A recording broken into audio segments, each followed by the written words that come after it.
Bienvenidos nuevamente a nuestro recorrido por la historia del arte del Renacimiento. Al fin llegamos a la parte que la mayoría estaba esperando, el análisis de las producciones de artes plásticas renacentistas. Vamos a repasar algunas obras de los más famosos artistas de la historia occidental, así que espero que lo disfruten.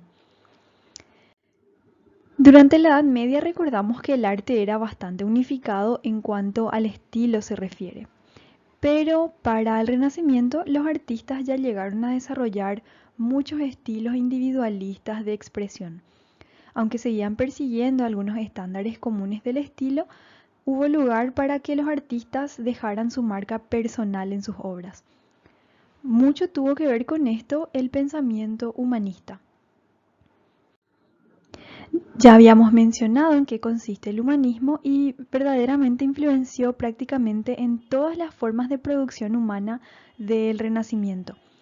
Podemos mencionar tres características que hacen evidente la influencia del pensamiento humanista en las obras de arte.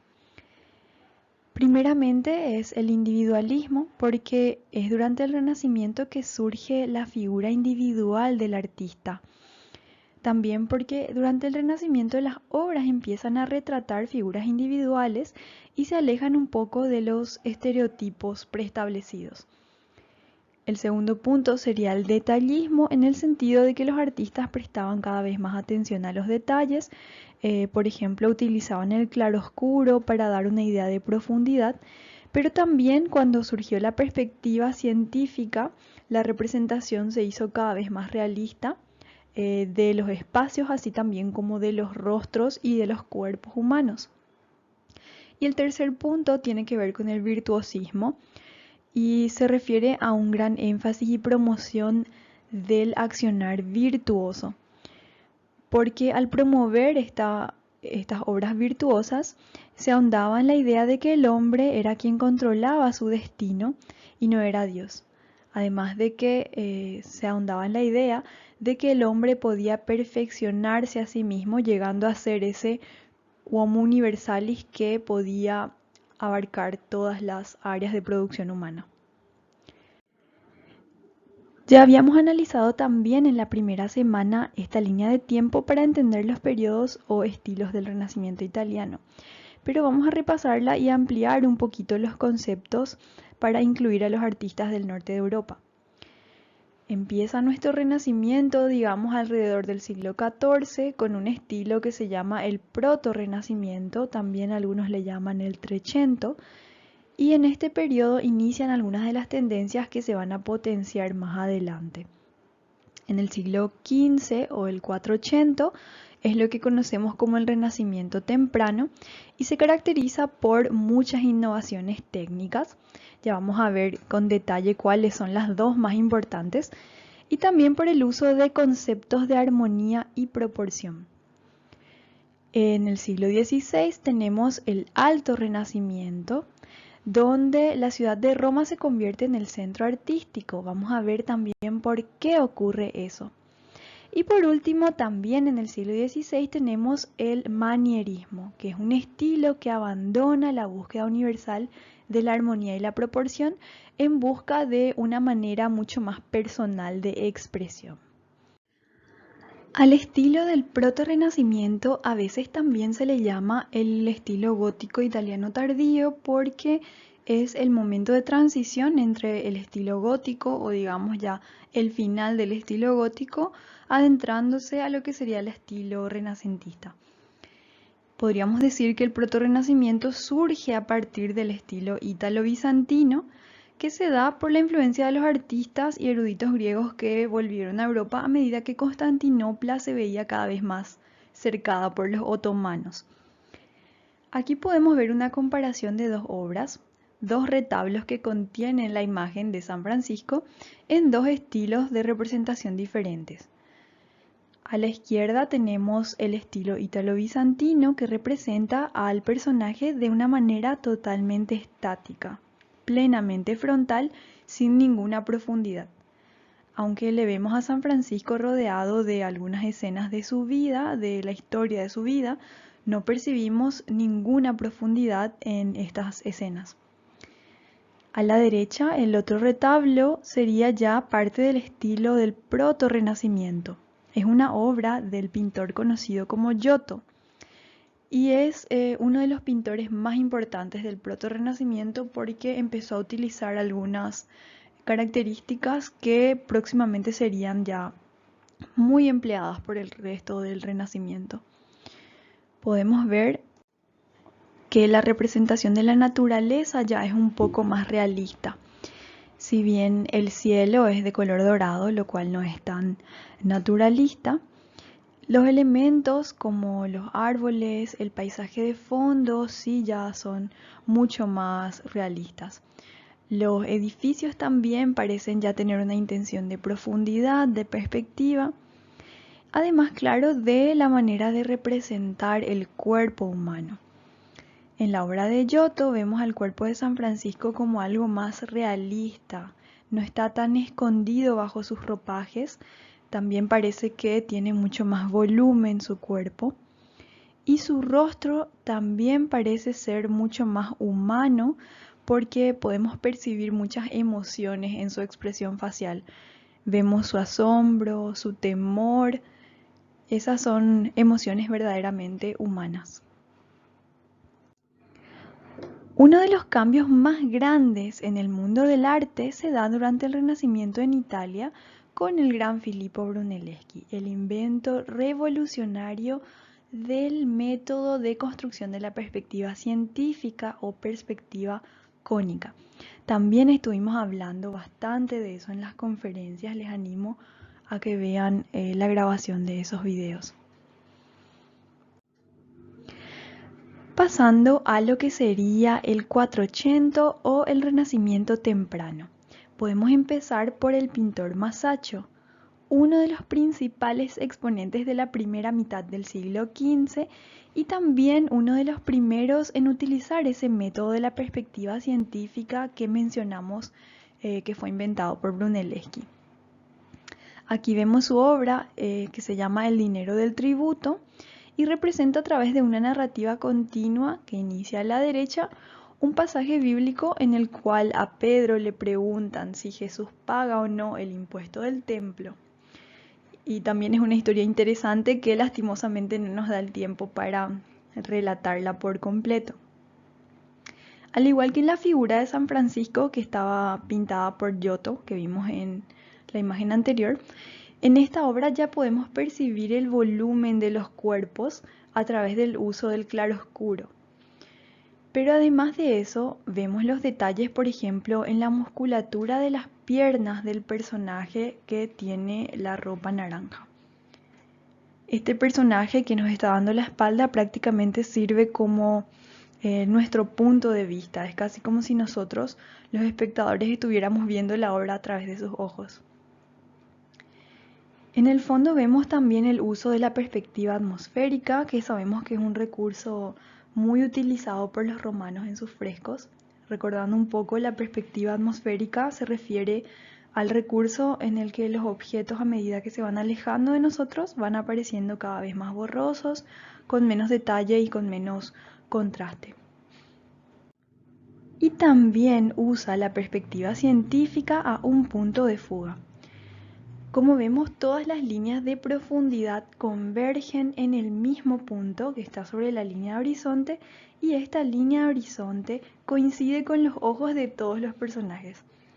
También coincide con la división entre el agua y la montaña que tenemos en el fondo, una obra verdaderamente matemática y precisa. Otra obra paradigmática del 480 o el Renacimiento temprano es la Anunciación de Fra Angelico. Vemos que también se utiliza la perspectiva para crear la ilusión de distancia, pero en este caso no hay un dominio de la perspectiva matemática como en el caso de Masaccio que vimos anteriormente.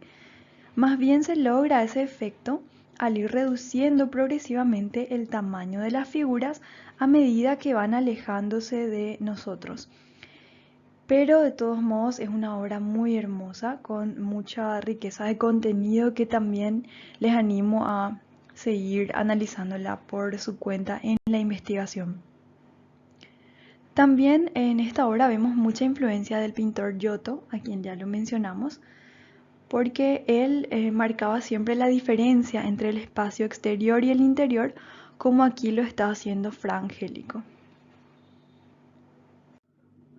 En la segunda mitad del siglo XV aparece la figura del magnífico Sandro Botticelli, probablemente uno de los pintores occidentales más apreciados de la historia.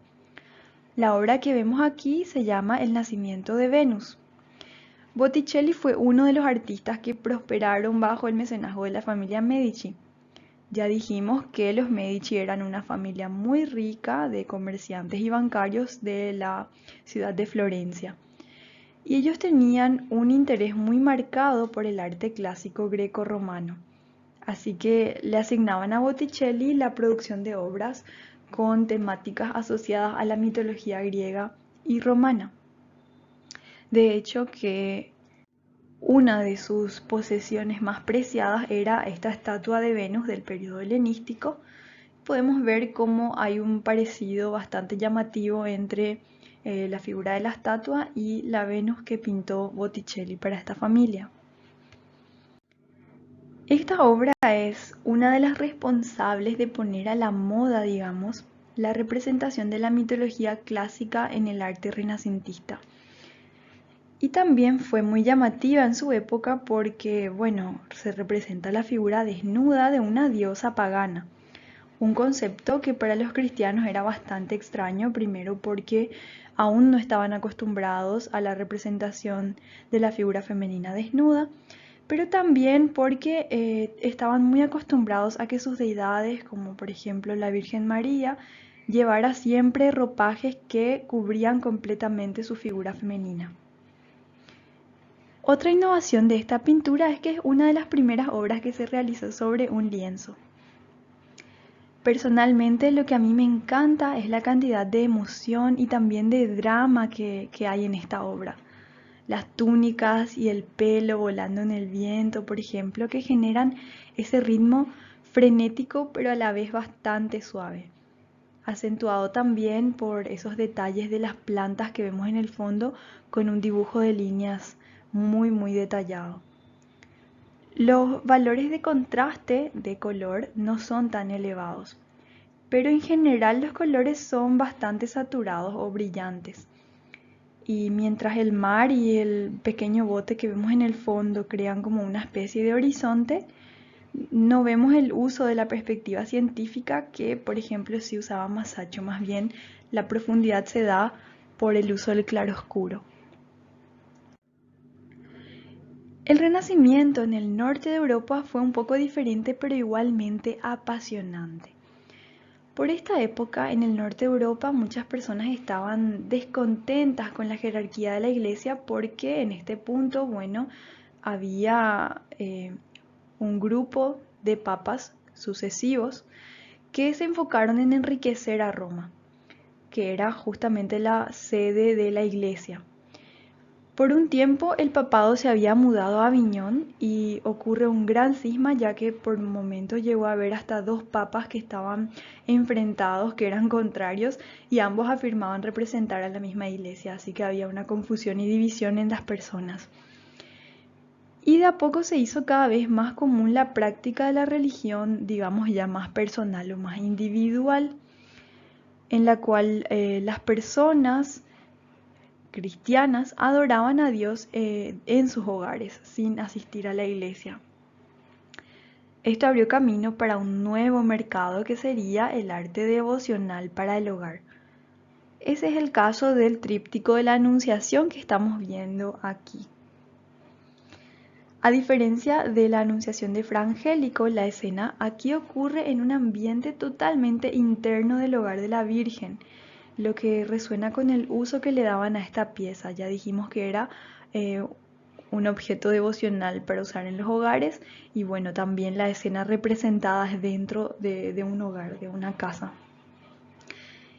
El fondo de la escena es muy llamativo por la riqueza de detalles que tiene. De hecho que muchos de estos detalles tienen un significado simbólico muy interesante. Por ejemplo, en la mesa podemos ver una vasija que tiene lirios blancos y al parecer estos lirios simbolizan la pureza de la Virgen. La vela representa la divinidad de Cristo y el hecho de que está apagada representa que ahora adoptó una forma humana. Prácticamente su divinidad se apagó por un momento. En la imagen de la derecha vemos a José que está construyendo una trampa para ratones, y esto podría ser una referencia a una obra de San Agustín que hablaba de cómo Dios pone una trampa al diablo al enviar a la tierra a Cristo. Una característica así muy importante del Renacimiento nórdico es justamente esta unión entre el realismo, la representación de los hogares y situaciones cotidianas, con el simbolismo bastante más profundo. A mí particularmente me fascina el Renacimiento nórdico y creo que una de las innovaciones más importantes que introdujeron los artistas del Renacimiento nórdico sería el uso de pinturas con base de aceite o las pinturas al óleo. En Italia mayormente los artistas usaban la pintura al temple, que también se conoce como témpera. Y este nuevo medio les permitió un rango de colores y emociones que verdaderamente solo se pueden capturar a través del óleo. Porque este tipo de pintura les permite aplicar capas muy finas que generan una variación de colores muy sutil. También permite realizar el glaseado, que consiste en aplicar capas translúcidas para que se refleje la luz sobre las obras. Además que como toma más tiempo el secado de la obra, le permite al artista corregir cualquier pequeño error que surgiera.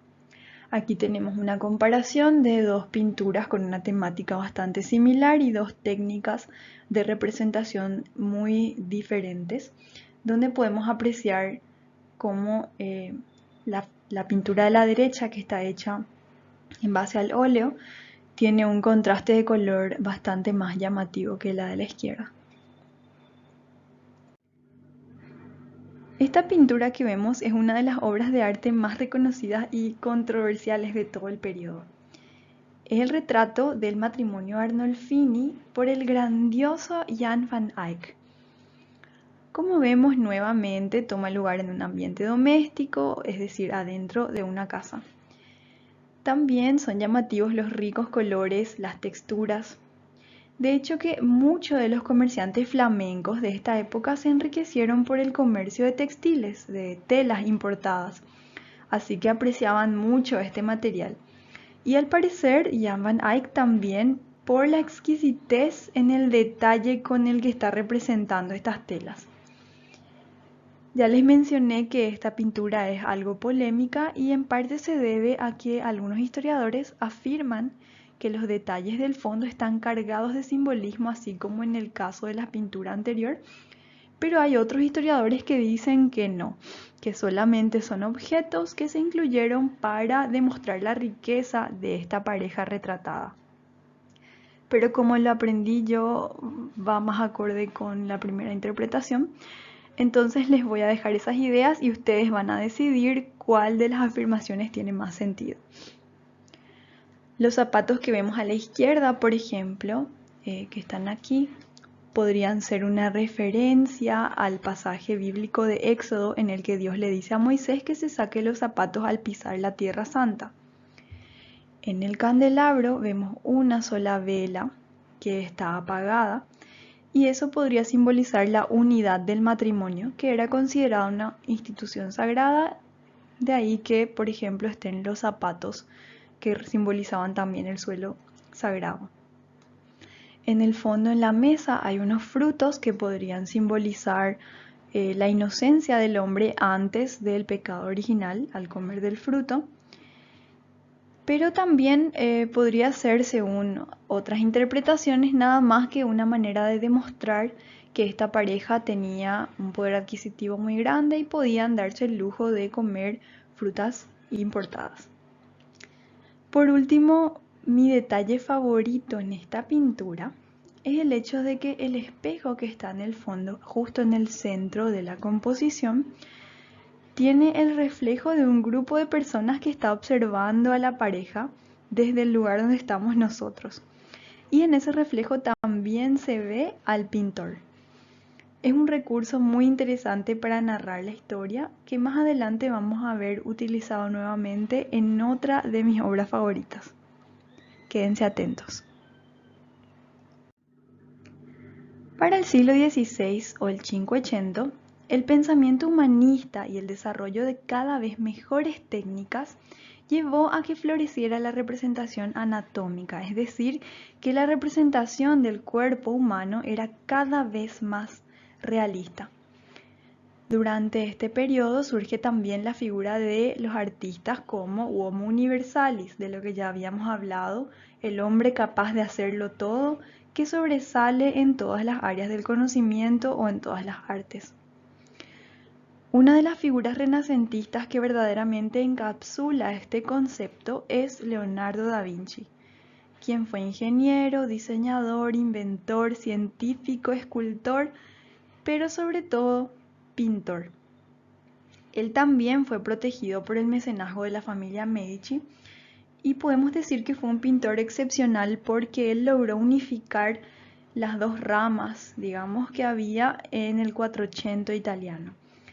Por un lado estaban los artistas que buscaban la representación matemáticamente perfecta, como era el caso de Masaccio, y por otro lado estaban los artistas que buscaban una representación más bien emotiva, como era el caso de Botticelli.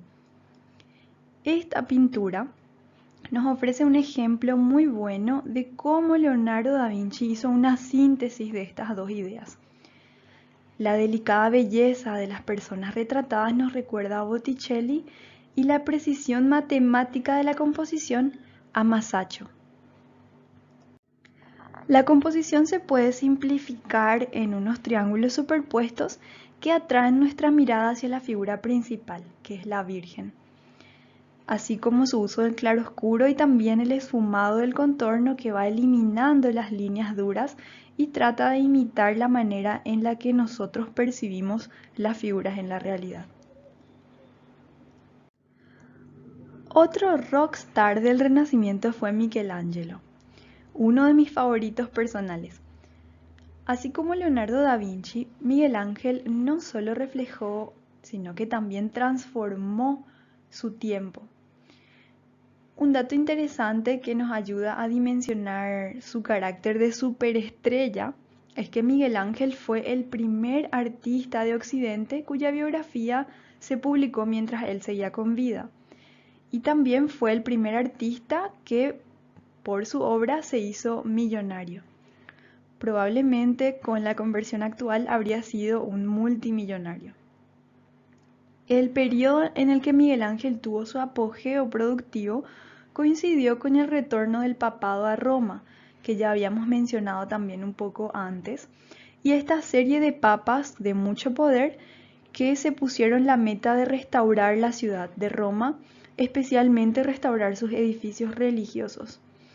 Esta campaña cobró aún más importancia cuando Martín Lutero empezó a cuestionar la autoridad papal. Y es así como Miguel Ángel recibe la encomienda de diseñar la decoración interior de la Capilla Sixtina, que vemos aquí en la imagen. Una obra realmente magnífica, asombrosa, a mí me deja sin palabras, que varios de ustedes eligieron para su investigación de la unidad de la arquitectura italiana. Todo el techo vemos que está cubierto de una secuencia de representaciones que engloban toda la historia bíblica de la humanidad, desde la creación de Adán, la expulsión del paraíso, el diluvio y mucho más. La imagen que vemos aquí es probablemente la más reconocida de toda la capilla, es la creación de Adán. Para muchos esta imagen encapsula lo que sería el pensamiento humanista del Renacimiento en la medida que el hombre es empoderado por Dios, tiene la capacidad de producir sus propias creaciones y prácticamente Dios es nada más que un instrumento que últimamente permite la creación de las obras humanas, una visión totalmente humanista de la religión. Y no podemos hablar de Miguel Ángel sin mencionar sus increíbles esculturas. Lastimosamente no nos da el tiempo para analizarlas con detalle, pero les dejo como fuerte recomendación para el trabajo de investigación. Esta obra, la que vemos aquí, La Piedad, fue prácticamente la que le impulsó al estatus de superestrella renacentista. Le ganó la fama internacional y en mi opinión está totalmente justificada. Por último, nos toca repasar brevemente una introducción al manierismo. Como dijimos también, el manierismo tuvo lugar en el siglo XVI y podemos destacar algunas características. Por ejemplo, las poses de las personas representadas son exageradas, contorsionadas y tienen un gran desarrollo muscular, no son poses muy naturales. También el uso de la perspectiva es extrema, las proporciones están distorsionadas en escala y también en modulación. La temática suele ser de por sí oscura o es difícil de comprender porque no tiene detalles muy específicos o porque tiene, digamos, elementos que van mezclando un tema con otro. Y los colores suelen ser vívidos, de mucho contraste entre sí. La obra paradigmática de la pintura manierista es La Madonna del cuello largo de Parmigianino.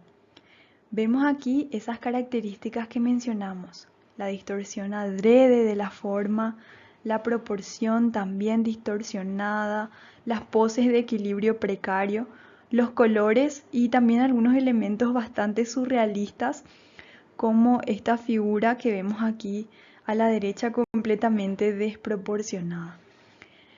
Todos estos elementos servían justamente para desarrollar una manera personal o individual de expresarse. Uno de los manieristas que personalmente considero muy interesante y que está entre mis favoritos es el Greco, como también ya les adelanté en la conferencia. Una de sus obras más famosas es El entierro del conde de Orgaz. Algo notable que fue un recurso bastante usado por el Greco es la composición dividida, digamos, en dos esferas. Tenemos la parte terrenal humana y la parte celestial o divina. La esfera terrenal es bastante realista y allí podemos ver el entrenamiento italiano que recibió el Greco, así como algunas convenciones manieristas que tienen que ver con la representación de los rostros y las manos, por ejemplo, en tonos más bien pálidos y de figuras elongadas. Pero la esfera celestial es prácticamente una explosión de formas contorsionadas, colores terciarios completamente intrigantes, movimiento muy marcado, de repente alguna confusión en cuanto a la escala y la proporción, muy llamativo y totalmente acorde a los conceptos del manierismo. Así llegamos al final de este acelerado recorrido. Espero que hayan disfrutado tanto como yo al hacer esta investigación y que hayan encontrado inspiración para su propia investigación de la tarea de la semana. Muchas gracias por su atención. Hasta la próxima.